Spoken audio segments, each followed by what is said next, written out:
Good afternoon. My name is Amy Burkert, the Vice Provost for Education at Carnegie Mellon University. I'm very honored to be a member of the board of the Reinvention Center and to have the pleasure to introduce the speaker for Plenary 2, the president of Carnegie Mellon, Dr. Subra Suresh.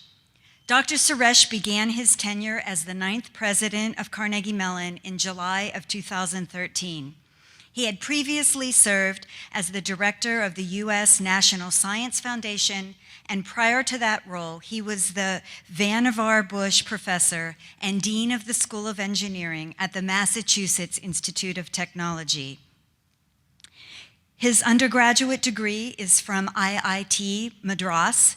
His master's work was done at the University of Iowa, and his doctoral degree is from MIT. President Suresh is renowned for his impressive achievements in material science. His recent studies on cellular nanomechanical processes and human disease states has shaped advances at the intersection of engineering, biology, and medicine. He's been widely honored for his research around the world and here in the US. Dr. Suresh is only one of 16 living Americans and the only university president to be elected into membership of all 3 U.S. national academies, the National Academy of Sciences, the National Academy of Engineering, and the Institute of Medicine. He's also been widely honored outside the U.S. He holds 11 honorary doctorates, most recently from universities in India, China, and Great Britain, and he received the 2013 Benjamin Franklin Medal in Mechanical Engineering and Material Sciences. Throughout his accomplished career, Dr. Suresh has been dedicated to advancing both research and education, and the importance of their integration in the training of the next generation of innovators and creative thinkers. In fact, the first initiative Dr. Suresh established at Carnegie Mellon upon his arrival focused on the integration and translation of research in the science of learning into educational practice to advance student outcomes. He called the initiative the Simon Initiative, named for the late CMU economist and Nobel laureate Herbert Simon, who did pioneering work in establishing the science of learning field. The Simon Initiative is focusing the entire university community on improving student learning gains, promoting the use of learning data for iterative improvement in course design and delivery, and advancing evidence-based educational practices around the world. President Suresh's conviction that the university must support every student in achieving strong learning gains both in and outside of the classroom has inspired new dialogues and experimentation on our campus, and his ideas could not be more timely or relevant to this conference. While Dr. Suresh would have very much liked to be with us here today, he needed to be on our campus to host the Board of Trustees sessions. Given his commitment to new paradigms of teaching and learning and the student experience, he graciously agreed to join us via technology to be a part of our program. I am indeed very proud and honored to introduce the president of Carnegie Mellon University, Dr. Subra Suresh. Thank you, Amy. Good afternoon, everyone. I hope you can hear me.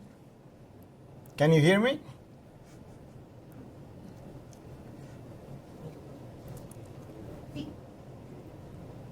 Can you hear us? Yeah. Okay. Thank you very much. Thank you for introducing me, Amy, and thank you for your kind words. I also want to thank Reinvention Center's Executive Director, Alan Lamborn, and also Board Chair, Claudia Newhauser, for kindly inviting me to join here. As Amy mentioned, I really apologize that I'm not able to join you in person because I had my Board of Trustees meeting this morning, which finished about 30 minutes ago. And as a professor and university president, still dealing with large numbers of young people and dynamic faculty, I don't need to tell you what a great pleasure it is to switch from audit committee, finance committee, compensation committee, etc., to talk about education. So it's a great pleasure and honor. And if the circumstances had been different, I would have really liked to have joined you in person. And because Arlington, Virginia was my home for 3 years before I came to Carnegie Mellon. So I'm really sorry I'm not able to join you, but hopefully technology will work for the next hour or so, and we can connect in a two-way conversation. What I would like to do is to talk about just a snapshot of a few key issues that are on our minds as we think about education for the future, especially in a rapidly changing technological environment, at a time when technology gives us the opportunity to connect with hundreds of millions of people around the world. And at the same time, our traditional models of teaching, learning, as well as financial models of universities and models for government funding have a different mechanism. So how do we go from where we are to where we want to go? And what are the opportunities and challenges? It's very complicated.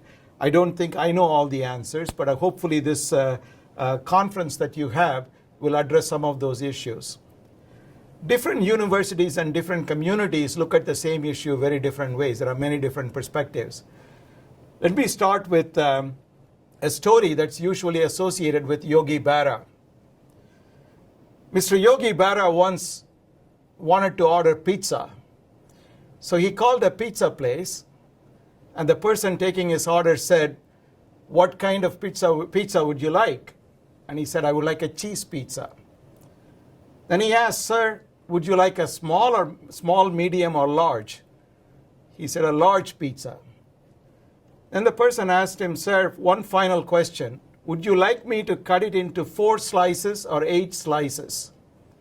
And apparently Yogi Berra responded, "Cut it into 4 slices because I cannot possibly eat 8 slices." So I think different people looking at the same situation may not be, sometimes in a funny way, sometimes not in a funny way, come up with different responses, and different universities look at the same issue completely differently. Because yours is an undergraduate education forum, I wanted to start with my personal experience dealing with undergraduate students. One of the greatest pleasures and honor that I had was to engage undergraduate students in research. And this really sparks their interest and helps them to engage with hands-on experiences right from their freshman year. In at least half a dozen cases, students who joined me as an undergraduate freshman, some of them ended up doing their PhD and postdoc research with me, and through undergraduate school, graduate school, etc. Some got their undergraduate degree, worked in my lab for 4 years, and moved on to graduate school somewhere else. And many of them are fully engaged in research, either in an academic setting or in a business or industry. I want to say that because that is one mechanism that many have shown really ignites the interest in education broadly, and STEM education in particular with respect to young people, especially given the fact that on a national stage, on a national scale, 40% of the undergraduate students who have every intention of getting a degree in a STEM field end up going beyond freshman year. The remaining 60% drop out of STEM fields after the freshman year. It's a staggering statistic, and this is something that we need to fix. I want to start with a couple of examples of the kinds of undergraduate projects that sparked interest in further STEM education, graduate study, and a lifelong career in research, either in academia or in industry. So here are 2 or 3 very quick examples from my personal experience. All have to do with the intersection of very different fields: microelectronics, biology, infectious diseases, and genetic diseases and genetics and the intersection of all of this. The first example that I'm going to show is an image that was taken by a graduate student, but most of the design of the instruments that led to this was by undergraduate research assistants from freshman year to senior year. And the top row shows a live human red blood cell in a saline solution, which uses something called optical tweezers or laser tweezers technique, where you use lasers to grab onto a cell using two beads that you see, two glass beads, to trap them with a laser beam and then stretch the cell so that we can precisely at sub-nanotechnology level measure how cells behave. That's the top row with no force, no laser power on the left, going to the right, increasing the laser power, therefore increasing the force, and therefore you're stretching the cell more and more. The bottom three figures show the same human live red blood cell, but now with a malaria parasite in it and doing the same experiment. And what you find is that those cells are not able to stretch. 1 million people a year die from malaria, according to the World Health Organization. And about 450 million people a year contract malaria. That's 6 to 7% of the entire world population every year. And these kinds of seemingly scientific problems that influence how human lives are affected really spark the interest of young people. And if they have a hands-on experience, that's one example of how they get really hooked on to science. And in my case, the data points, 6 out of 6 decided to go into further studies and research as part of their career. The second example, there is a lot of talk in Washington about the BRAIN initiative. NSF, NIH, and a number of institutions are involved in this. Brain diseases cost the US $1 trillion a year. Globally, it's $5 trillion a year. There are so many different issues. Let me take an example of one small issue that was addressed by a group of undergraduate students in collaboration with a graduate student. In this case, the graduate student at that time was David Quinn. The example here is, how do you see blood flowing through vessels in the human brain to deliver oxygen to the brain tissue to take carbon dioxide out? You cannot do it in vivo, definitely not with humans, or we cannot even do it with animals, but we can do it in the lab. So by bringing undergraduate students from electrical engineering, neuroscience, medicine, medical doctors and students, medical students, and bringing engineers from different fields, we can create lab devices that in vitro can mimic how the blood cells flow. So I'm going to show you a video clip. Hopefully you can see that on the other side. And this shows how live human red blood cells flow through a small vessel, a synthetic vessel that mimics human blood vessel in the brain. And this is another example. This one video is full of data that scientists from different fields can take up and try to connect it to different types of brain diseases. And the last example I want to take is with respect to students from areas of policy to electrical engineering to biology to physics and different branches of sciences. This is how, especially in developing countries in Africa, South America, and in Asia, how can we have portable devices that can give diagnostic assays that are portable, disposable, and inexpensive that we can use to diagnose malaria or have drug efficacy assays for sickle cell disease, etc. So this last video that I'm going to show shows an example of blood from sickle cell patients in Boston that is put inside a portable device about the size of a nickel, and you can add drugs to that device before you give the drug to the patient. So sickle cell patients receive a drug called hydroxyurea. And how much drug dosage you give can depend on how the drug interacts with that patient's blood, not in the human body, but outside the body. So this device can have potential implications in optimizing drug efficacy. So in this video is a demonstration. This is again built primarily by undergraduate students, which is patented. And using this, you can try to decide what portion of drugs to give to which patient and tailor make it to that patient. And if we can tailor make it to hundreds of thousands of individual patients, hundreds of millions of individual patients for different diseases, then we can have a huge advantage. The reason I want to show this analogy is because this is exactly what we have the possibility to do in education today, not just in research, but in learning. And that's one of the things I would like to talk about as we move forward with this example.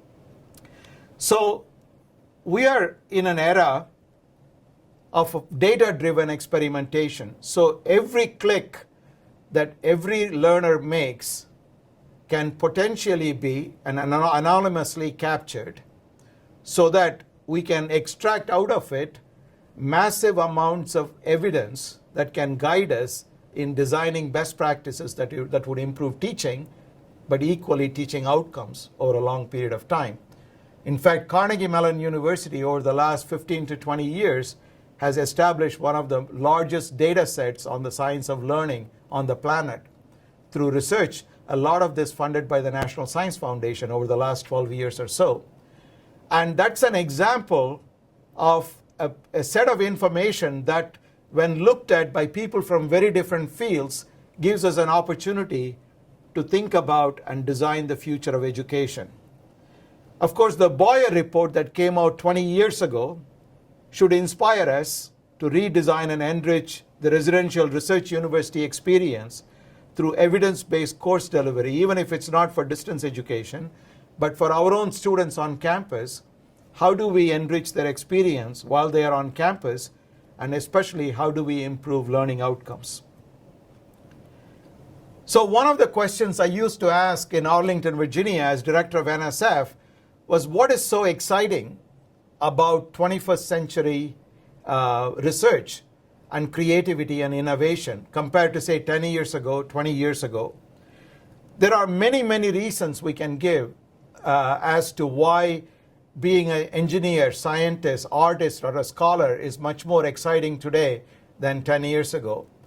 Irrespectively of how you look at it, technological innovation or artistic creativity benefits from two major advances or revolutions that have taken place, are continuing to take place.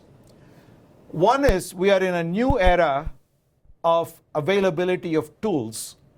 So for the artist, I just came back from the board meeting where we created an undergraduate program where students can use the latest technology to completely transform entertainment and art, and thereby creating new industries that can have huge impact, from making cell phones to making devices for commercial applications using advanced manufacturing. So these new tools are available with unprecedented precision to focus on the discovery of new planets outside the solar system, observing faraway galaxies and so forth, to nano and pico level observations where we can go to a single DNA molecule, a single neuron in the human brain, or a single biological cell. We can probe that quantitatively with a resolution that we could not have used 5 to 10 years ago.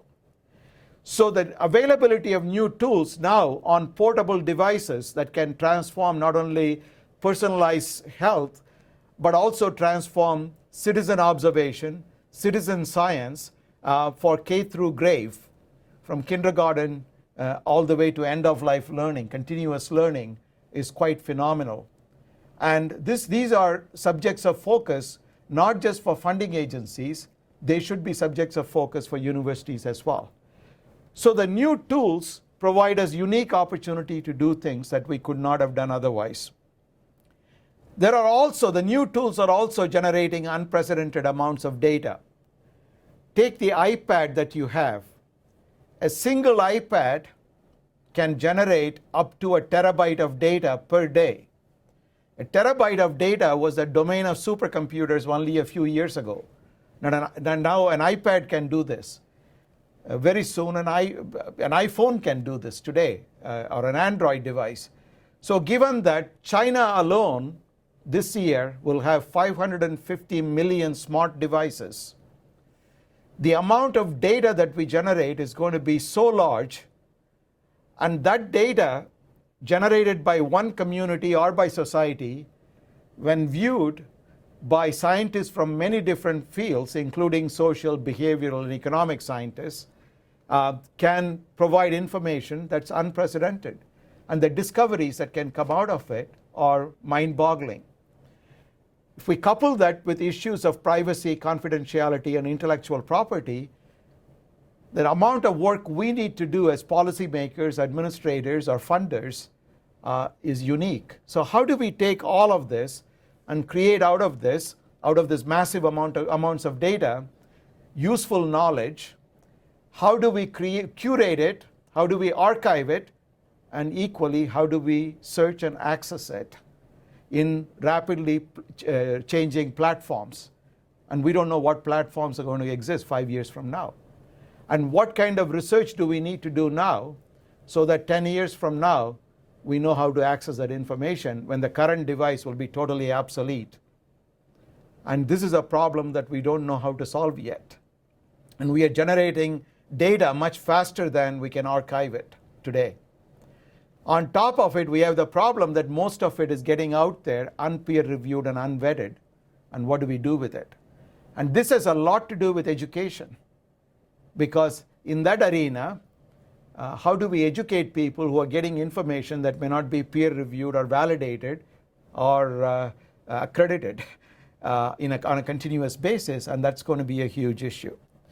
So ultimately, our role is going to be in a very challenging environment to prepare students for lives and careers in this new era. And the new era is also borderless. So the borderless knowledge enterprise has different characteristics.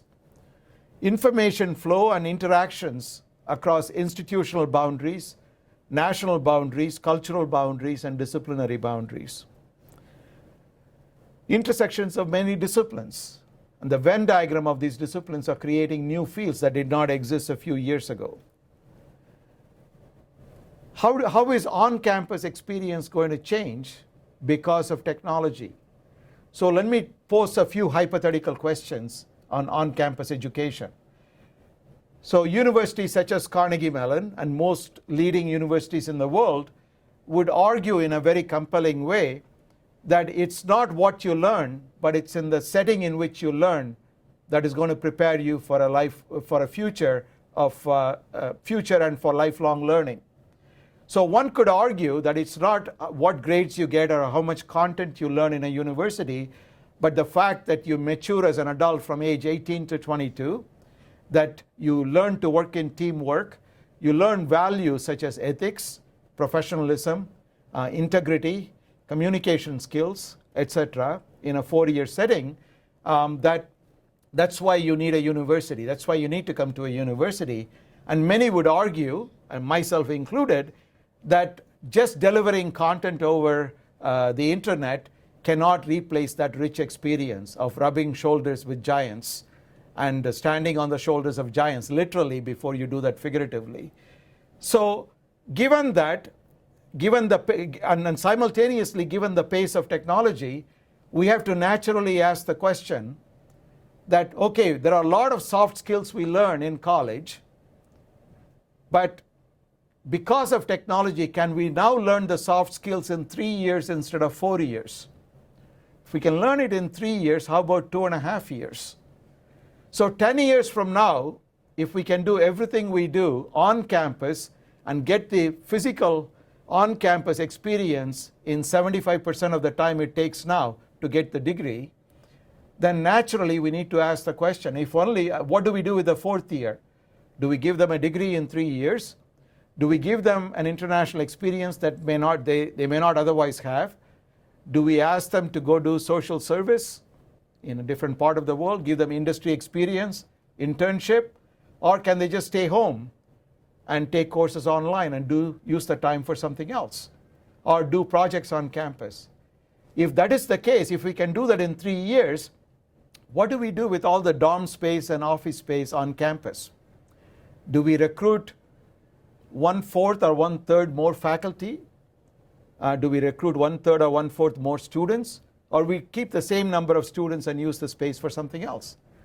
If we do that in 3 years, what is the financial model? What are we going to charge them for the 4th year? Can the university survive in that model? So these are questions we have no answer to.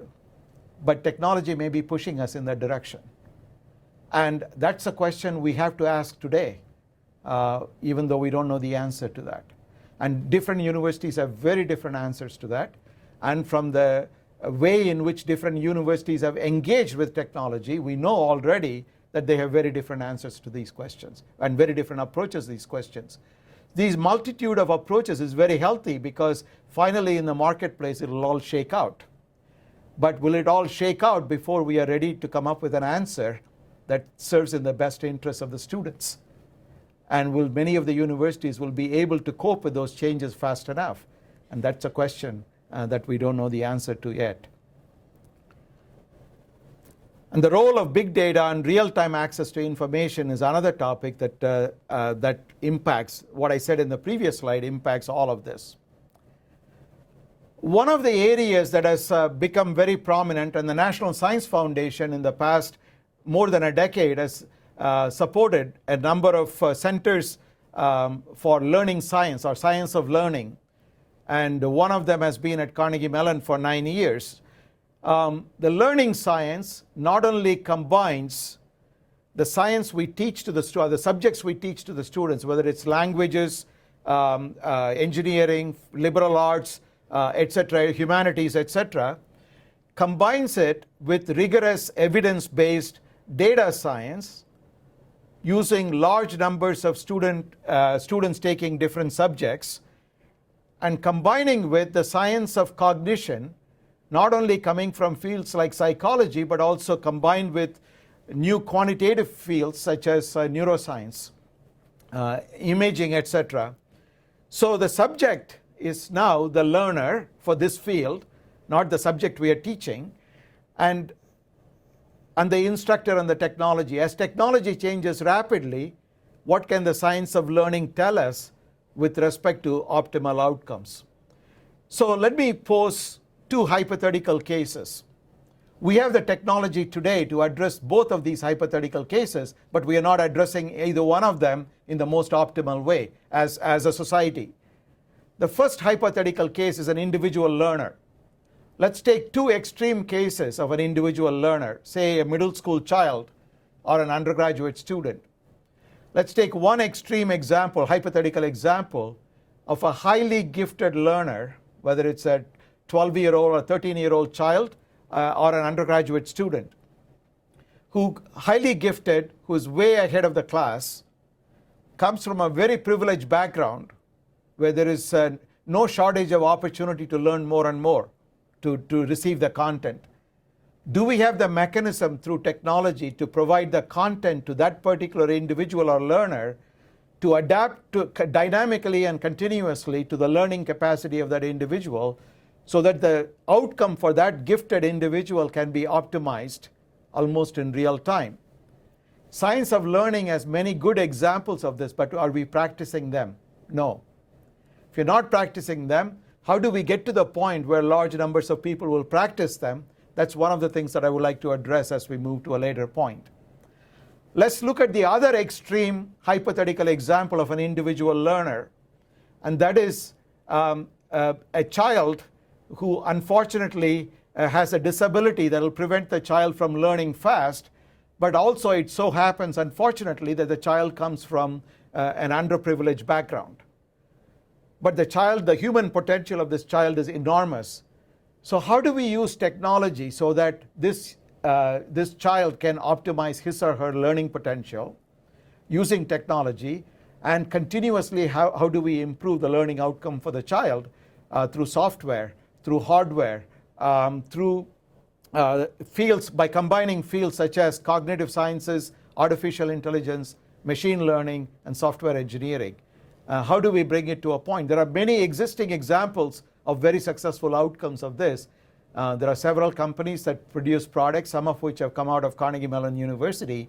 And these are examples that we can do. So you can see that within the example of an individual, in the entire spectrum of possibilities of individuals, there is a continuum of possibilities where we can optimize outcomes in very different ways to suit the needs of an individual.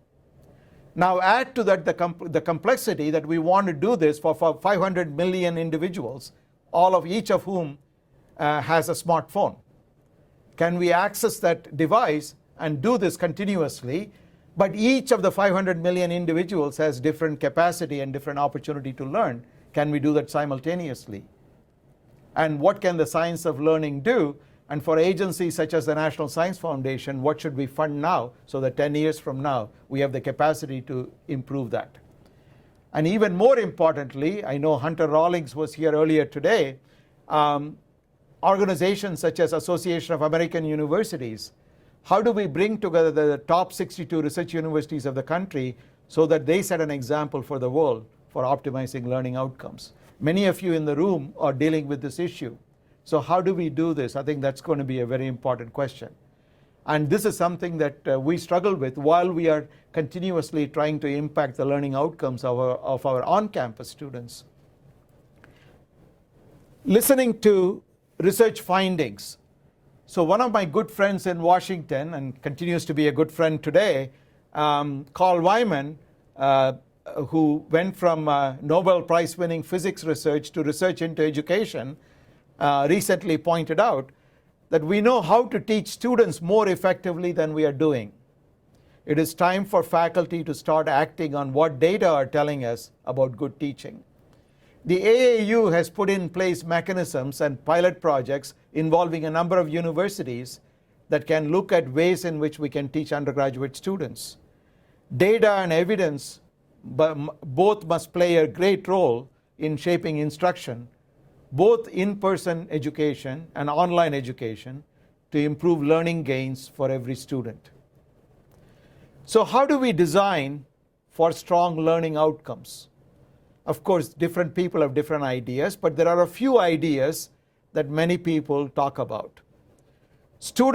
When students are active and engaged in a classroom setting, not just listening to a lecture, the outcome turns out to be far superior than a one-way delivery of content. If new ideas are connected to prior learning, and you continuously reinforce and increment that learning, then learning outcomes are enhanced. If feedback on learning is immediate, rather than a time delay, mid-semester exams or end-of-semester exams, versus at the end of each lecture or during the lecture, using different technology tools, if you give feedback to the students on whether they are right or wrong, or give them opportunities to learn and guess and experiment, then it becomes very effective. Somebody made an observation that education is what you get when you read the fine print, but experience is what you get when you don't read the fine print. So can we find a mechanism where we can provide experience without all the fine print for students and active learners so that they can learn much more effectively? The other best practice that many people recommend is team study or peer instruction can support learning. Students teaching one another, learners teaching one another for lifelong learning, engaging with a peer group who have life experiences very similar to them, but at the same time who have different learning skills and learning capacities, and they coming together, or people with different life experiences but in a peer group together, how can they learn more effectively? Learning science and technology enhanced learning. It has also been shown conclusively by many studies that well-designed technology enhanced learning can improve learning gains very, very significantly. Technology collects more data easily and can feed back real-time information to many stakeholders. So stakeholders are students, professors, department, at the university level, individual departments, schools or colleges within the university, the learning scientist who learns from it, the data scientist who mines this data and come up with new interpretations that people in the domain expertise fields will miss, designers of new curricula and courses, testers of students, organizations that test students for different proficiencies, etc., etc. At CMU, for more than a decade, we've been engaged in something called Open Learning Initiative. The Open Learning Initiative statistics show that more learning gains can be achieved in half the time if appropriate evidence-based technology-enhanced learning is implemented. And one of the means to do this is to blend online course with regular meetings with an instructor. Students completed the same amount of material in less than half the time while seeing significantly greater learning gains.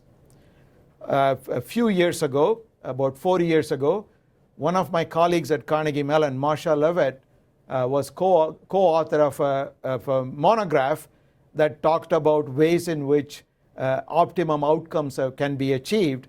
And this is something that that's part of our aspiration to further enhance significantly both for our on-campus students and for our online students, as well as alumni.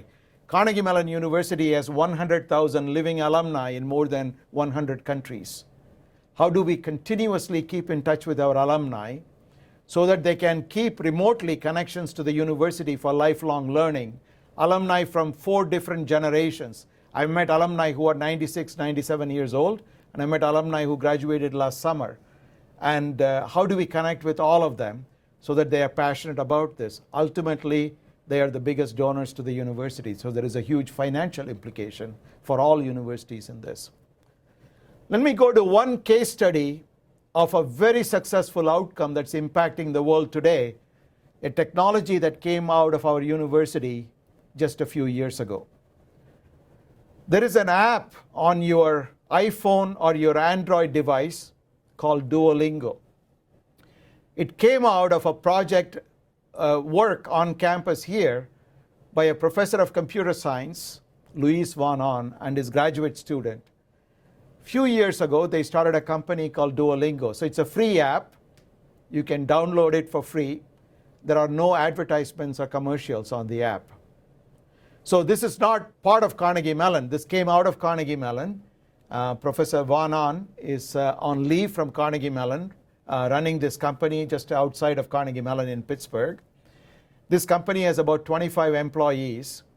And what Duolingo does is to teach languages. So at first sight, you would have thought it's in the context of learning, but it's not in the context of teaching, because this is not university curriculum. I mean, we teach languages, but this is a spin-out company that does teaching, that enables people for free to learn languages. So the first question is, who uses it? There are 45 million registered users of Duolingo, from about 160 countries, 2/3 of whom use it on mobile devices while they are moving, not on their laptop computer, not on their desktop computers. So that's the first data. So it's large, tens of millions of people around the globe using it to learn 31 pairs of languages. Could be English to Spanish, English to German, French, etc. So that's the first data point. The second piece of information is, what is the model? It's an interesting model, came out of technology-enhanced learning. The financial model is very interesting. So it's a free app, so they don't charge anything. There is no advertisement, so there is no revenue generation at the bottom of your mobile device screen or a computer screen that pops up whenever you open the app. So how do they make money? I asked this question to Luis Van On, and his response was, one of their customers is CNN. And CNN has to translate their web page to multiple languages on a continuous basis as new news items evolve. So what they do is to crowdsource. They are one of Duolingo's customers. So every time you try to learn a language, for example, if you're trying to learn French, beginner's French, it gives you a sentence in English and asks you to translate in French, or vice versa. When it does that, you do the task for them. And the sentence you're translating is probably from the CNN page, homepage, and they crowdsource it. A beginner will make a lot of mistakes, but by accessing 100,000 people, you can correct one another's mistake, and you can get close to the final product. So I asked him, how do you know it's not free of mistakes? He said, if there were a lot of mistakes, CNN will not renew their contract. So that's a good enough driving force to keep it accurate. Where does science of learning come in? Here is a very good example of this. So they did experiments, random experiments. Let's say you're learning Spanish. Should they teach you noun before pronoun? Should they teach you verb first? Should they teach you numbers before colors? Now they can do an experiment in real time. There are people from 160 countries. So you can take a random group of 2,000 people or 10,000 people and give them one set of instruction for a lesson. Take the same number of people from another group, give them a different experiment. Now you have large amounts of data to compare with. And that gives you an opportunity to improve learning outcome. They found, and again, they won't tell us because of proprietary reason yet, so by teaching it one way, the learning outcome is enhanced by 15%. Now they've tried it over millions of people. So this is another way in which technology enhances learning outcomes, unbeknownst to the learner, anonymously, and improves learning outcomes for everybody. And this is happening today in mobile devices. Another example, so when Duolingo started, it was supposed to be a language learning platform. Recently, it has very much become an education testing platform. Here is the reason. So as all of you know, when somebody applies to any university, they have to take a test called TOEFL, Test of English as Foreign Language. I had to take that when I applied to graduate school in the US. And TOEFL exam today in some countries costs $250. In a developing country, that's a lot of money for a poor student. Plus, many countries don't offer the test, so you have to go to some other country to take the test. So the question is, it's not just TOEFL. There are many other tests like this. But TOEFL is a language test, English language test. So the question is this, can you take TOEFL on a mobile device? If you can take TOEFL on a mobile device in your mobile phone, then that raises a whole number of other questions. How do we know that the student is not cheating? How do we know the person who claims to take the test is the real person? So one of the things one can do today is you can videotape the experiment using the camera on the mobile phone. In the traditional TOEFL test, they will give a dictation by a native English speaker, and the foreign student, the non-English speaking student, would listen to it and then will be asked a series of questions for English comprehension. But a lot of students do very well in test taking, even though their English proficiency is not very good in the traditional test. Now, with mobile devices, you can improve the test. For example, you can ask the student to speak to the mobile device so you can test their accent. So if I had that test when I took it as a student, they would have figured out that I speak with a strong Iowa accent. And they couldn't do this. Now we can do this with a mobile device. So these are examples of ways in which a technology can revolutionize potentially. Then it begs the question, if you can do the test for languages or combinations of languages, can you do the test for algebra? Can you do the test for physics? If you can do it on a dynamic mobile device from anywhere in the world, can you do testing in a very different way than we are doing today? What kind of questions would we ask? How would we test the students? Would the outcome be the same? The people who score a perfect score today, would they score a perfect score if we ask them to do things that we are not asking them to do today? And if so, how do we design the test? How do we get a group together to design the test and agree on the test so that it becomes a standard for all universities to practice? So these are questions nobody knows the answer to today. But the question is, who decides? Where does it begin? And who has the authority to decide this? Again, that's subject to a lot of debate. So we started in partial response to those kinds of questions. As Amy mentioned in her introduction, last year exactly this week last year, we announced on campus something called the Simon Initiative. The Simon Initiative has three major objectives to it. One is within our campus and to our campus community scattered around the world, alumni and so forth. It's a learning community at CMU to promote instruction, especially technology-enhanced learning, that can achieve strong learning outcomes.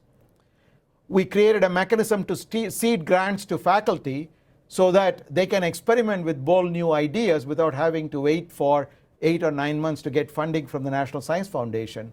Absolutely, they need that funding to do major experimentation, but to seed the idea, we could provide some quick money very quickly, locally on campus. And then we will emphasize collection, curation, and sharing of learning data so that we can inform new course design based on the Simon Initiative. This is the on-campus objective, leveraging successful enterprises on campus such as Eberly Center, Open Learning Initiative, et cetera, et cetera. The second component of the Simon Initiative is to create large databases for our learning scientists to design optimal ways in which learning outcomes can be achieved. An equally important third component of the Simon Initiative is external facing. So I asked the question, if technology is going to impact learning outcomes, who decides how to influence the learning outcome, and what authority do different people have to influence learning outcomes? So I asked this question of myself 3 years ago. Does the director of NSF has the authority to come up with a particular way in which to influence a standard? The answer to that is no. In fact, NSF is in the business of giving money, and if the director of NSF doesn't have the authority to do this, what authority does a university professor have, university president has, who's in the business of asking for money? So if it's not funding agencies, if it is not universities, individual universities, and if it is not the Department of Education, how do we collectively have a conversation where we have collective stature, collective intellectual horsepower, collective global reach, and technology savviness, so that we can create a conversation that will lead to at least identification of key issues, best practices, data gathering mechanisms, and eventually metrics, and hopefully someday some commonly agreed upon procedures or processes or standards, if you will. So last year, as part of the Simon Initiative announcement, we launched something called the Global Learning Council. This includes leaders from organizations such as AAU. So Hunter Rawlings, as the president of AAU, is a member of the Global Learning Council. Peter McPherson, as president of the Association of Public and Land-Grant Universities, is a member. We have several university presidents. We have the CEO of edX, CEO of Coursera, one of the leaders from Coursera. We have people in high administration from companies such as Google and Microsoft. We have nonprofits such as Bill and Melinda Gates Foundation, testing companies such as Kaplan, and we have some international partners. The president of the Leibniz Foundation in Germany recently joined as a member. Sal Khan of Khan Academy is a member. So these are examples of folks who are part of this conversation. The goal of the Global Learning Council to bring the heads of these organizations together so that we can talk about what are the key issues in improving learning outcomes of all kinds, especially focusing on technology-enhanced learning, and what are the questions. So we had the first meeting. We have every 3 months we have a telephone meeting, but the first face-to-face meeting of the Global Learning Council was held at Carnegie Mellon just a couple of months ago. And we decided, this group on the first day of the meeting talked about all kinds of issues. But remarkably, on the second day, when we said, what is it that we should do next year so that we have something to show a year from now when we meet again, very quickly they converge on 2 issues unanimously. And the 2 issues focus on fundamental questions and problems that we currently face. This is problem statement number 1. Current practitioners do not have a trusted and understandable information source to help them promote evidence-based technology-enhanced learning. We have a lot of good data, good case studies, but most people who practice them don't know what they are. There are excellent examples that are coming out. One is the book that I mentioned, co-authored by Marsha Lovett, Candace Thill, and others. Another one is a report that's about to come out from the National Academy of Sciences, an NRC report. But globally, online, an updated, dynamic piece of information is something that's still lacking. So the Global Learning Council, under the leadership of Marsha Lovett, will put together a response to this problem statement so that by April of this 2015, we'll have a draft of this that will go to all the AAU universities and then to all the APLU universities. And then we hope that this will become a public document by late summer 2015. The second problem statement that this distinguished group came up with is related to data. First of all, why do we need to gather data? What are the advantages of doing it? And what are the pitfalls of gathering large amounts of data? Issues of anonymity, privacy, confidentiality, individual rights, etc. Intellectual property, who owns it? Who owns the data? For what purpose can it be used? And what are the best practices in sharing data? Should we share it? Who all should be engaged? Who makes the decision? And how do we collectively come up with a set of best practices here? So GLC, under the leadership of another leader in this domain, Ken Kadinger, who's a faculty member, will try to create a response to this question. So our hope will be 2 action items that will be put in place during the course of the next 8 months, which hopefully will benefit the entire community, which will be vetted through AAU and APLU, and this is something that we are very much looking forward to. We have one nonprofit foundation that has offered to support us in this effort, and we hope to make significant progress during the course of next year in this area. So let me close with this in the interest of time. What learning experiences can your campus uniquely offer? I ask this question myself every day about CMU. Each campus is very different, and different campuses have different unique strengths. How can we take these strengths in each of your campuses? How do we have a conversation collectively so that cumulatively this leads to something that's much bigger than the sum of the parts? And how do we bring it to the national conversation and global conversation? And what will make your institution an attractive destination to tomorrow's undergraduates, and especially for your alumni and future students, so K through grave? How do you engage them so that your institution becomes the best destination to match your unique strengths and aspirations? So let me close this at this point so that we have some time to take questions. Thank you.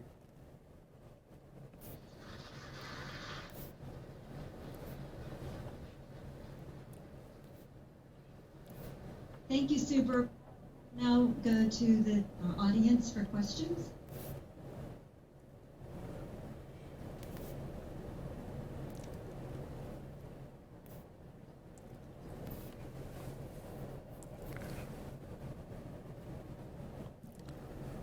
Hi, I'm Kara Maloney from the University of California at Davis. I don't know where to.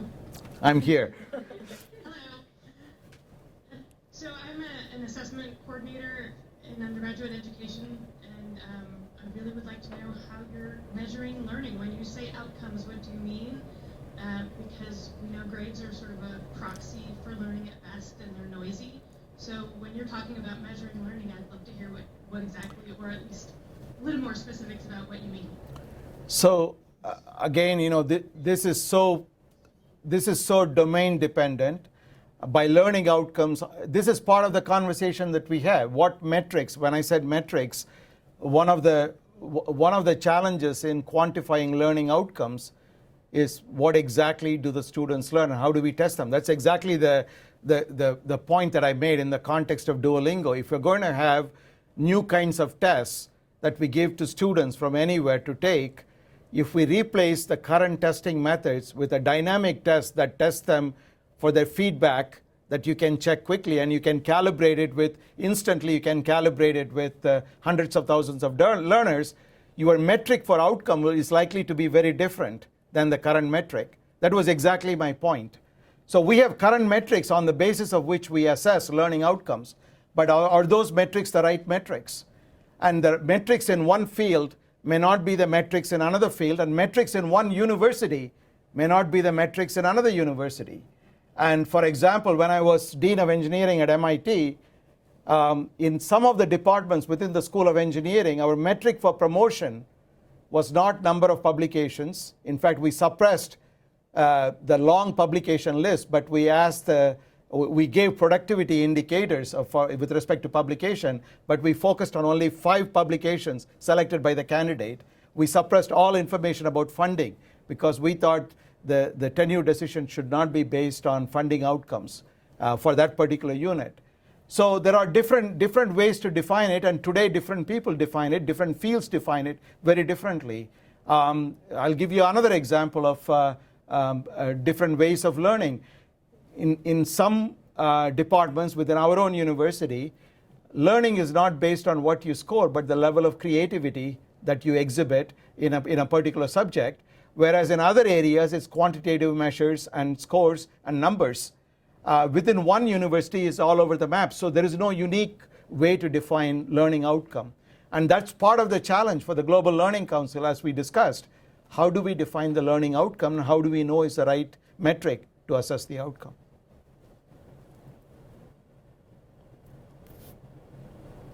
Other questions?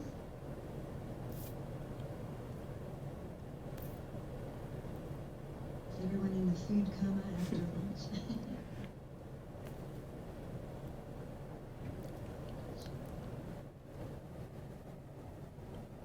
My name is Ted Wright. I'm at the University of California, Irvine. You started your talk by talking about the advantages of having students involved in research. Your particular examples were laboratory-based research. I'm from a laboratory-based discipline. I have undergraduates in my lab. I'm also from a department that has 24 faculty members and 1,200 students. And so the problems of actually getting any large proportion of those students into any kind of experience like that, especially when you consider the fact that it often costs a fair amount for students to be involved. And I'm just wondering how you deal with those problems. Great. That's a great question. In fact, I have a few more slides. In the interest of time, I stopped here. That's a great question. So that's a major issue for us as well, because we have 6,000 undergraduate students, and ranging from computer science and engineering to College of Fine Arts, drama and music, and with very different flavors. How do we give on-hand experience to large numbers of students? That's a great question. So here is what we started to do. For the first time this fall, we started a program called Ideate. Ideate is a program that brings together large numbers of students. So this year it started with the freshman class of the incoming class of 2014. So we have a class of 1,475 students, of whom this is the first time we are offering it. We'll scale it up over time. We have 180 students who are participating in this Ideate program. So what it does is we adjusted the curriculum in all 7 schools and colleges so that in 4 years students can graduate from any part of the campus, from any degree program, so that they have an opportunity to participate. Ideate stands for Integrated Design, Engineering, Arts and Technology program. And in this program, the students, so we had to first go talk to each and every instructor all across campus. So one of our vice provosts who works with Amy, called Thanasis Rikakis, he went and talked to each department, each dean during the course of the last 2 years. So we adjusted our curriculum that students voluntarily can participate in this. So they can make things, they can do things. So making things can be a physical object, it can be a virtual object. But it's teamwork, it's doing things. It's just like the lab experience that I showed in my example, or the one that you're thinking of. So our goal would be to go from, so this year we'll have 180. It also goes through sophomore and junior year. So next year we'll have 360. The year after that, 540, even if you don't increase the program. Our goal is to increase it from 180 every year to something much greater than that. It's going to take resources, it's going to take space. So my hope would be that in about 5 years, the entire undergraduate population will have, or at least a significant portion of that population, will have an opportunity to sample these kinds of opportunities. I just came back as part of our Board of Trustees meeting. We gave them a show with our students on what they are doing in this program. It is extremely impressive. And these students otherwise will not have an opportunity to do. So for example, a student from engineering is working with musicians from our music school to create something that he or she will never have done without this program, and vice versa. Students from music department working with computer scientists, students from language department working with somebody else. So I think it's this kind of interdisciplinary work, but this is going to take a very different thinking, and it's going to take a collaboration on the part of the entire university, individual faculty members, department heads, deans, provosts, etc. And in this particular case, we have reached this point. Somebody made a comment that on the CMU campus, in fact, one of the former CMU professors, who's now a trustee for CMU, he made an observation during this demonstration that this would not have happened on the CMU campus 10 years ago. Not because we didn't want to do it, but because the political support was not there. And today, thanks to work by Thanasis, we have this opportunity to do this. Our challenge is how to scale it up. So my goal is that over the course of the next 5 to 10 years, this won't be just in one building or one part of the campus. It'll be distributed all across campus. It'll be in the dormitories. And our alumni will have access to it remotely from wherever they are, anywhere in the world. If we can do this, I think we'll have a fantastic opportunity to transform undergraduate experience and undergraduate education for all students here, all 6,000 of our undergraduate students.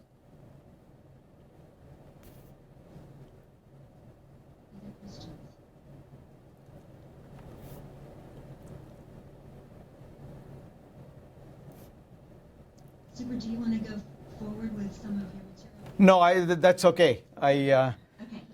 I could talk for hours, but I won't.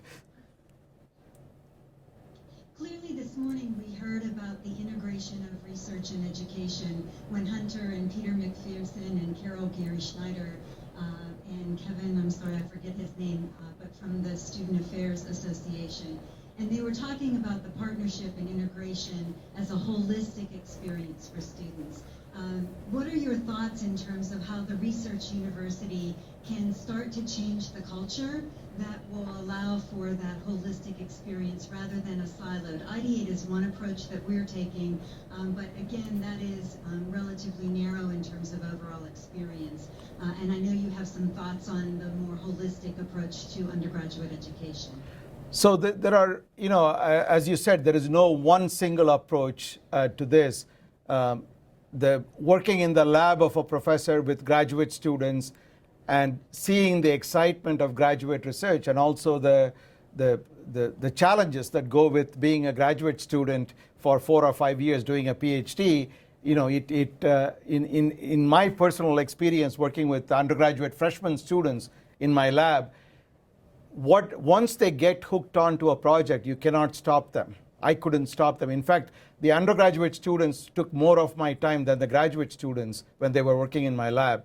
And I think that once you spark that interest, that need not happen uniformly. And that doesn't have to be just a lab-based project. It can be a more uniform project. The other one is opportunities such as Ideate program. There are also many other opportunities that different universities use for undergraduate students. Getting them to a project in small teams in different parts of the world. It could be an internship in a company. It could be a travel abroad program. It could be doing social service work in developing countries. It could be working with industry mentors in different parts. It could be working in government service in Washington as an undergraduate student. I think these kinds of experiences play a big role. I think where we are today with technology is, are we using the time of the students very effectively? Are we using the time of the professors in the classrooms very effectively? If we had opportunities to flip the classroom, will that lead to a very different outcome? How do we change it in a rigid academic structure with a relatively high inertia and a slow pace of change? That's going to be one of the challenges.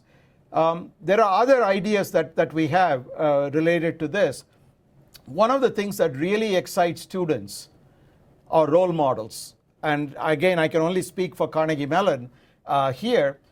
We have 100,000 living alumni in more than 100 countries. Some are very famous professors and teachers in different other universities who graduated from here. Some are Nobel laureates. Some are Oscar Award winners and Tony Award winners. Some are Turing Prize winners. Now, with technology, one of the things we can do, and this is one of our infrastructure projects for which we were discussing with the architects today, the design. One of the infrastructure projects we have is, can we take large numbers of undergraduate students periodically, maybe once a week, once a month, once every few months. We have a CEO, a famous scientist, a famous scholar, a famous author, a poet, or an actor or actress. Talk to them remotely from their living room. Talk to them about what is it about their undergraduate experience that transformed their lives and careers. What did they do while they were an undergraduate student? I'll give you one example. Stephen Schwartz was an undergraduate student at Carnegie Mellon in 1967. He wanted to write a play called Pippin. He wanted to write the music for Pippin. And there was no formal forum to do that. So there was a student group that created something called Scotch and Soda. So he created this and performed for Scotch and Soda, and Pippin became very wildly famous. So currently, if you go to Broadway, a slightly different version of Pippin than what Steve wrote many years ago is playing. And we had Stephen Schwartz come to campus, talk to our current music and drama students about what prompted him to do this. That one conversation had such a high impact on the students who listened to him. With technology, he doesn't have to travel all the way to our campus. He can talk from his home. We can connect him. If we can connect people like that periodically, people who started companies. So one of the companies I mentioned, Duolingo, that's locally here. One of the other companies that was just bought by Google for a few $1 billion is Nest, that came out of here. And we are talking to the CEO of one of the co-founders of Nest about talking to our undergraduate students about technological innovation. What is it about his engineering class that got him so excited about starting this company? What is it about entrepreneurship that he learned while he was here that made him so successful? And he's very young. So some of the students want to ask him, now that he's so young and is so wealthy, what is he going to do for the rest of his life? And I'm not going to answer that. He's going to answer that question. So these are the kinds of questions.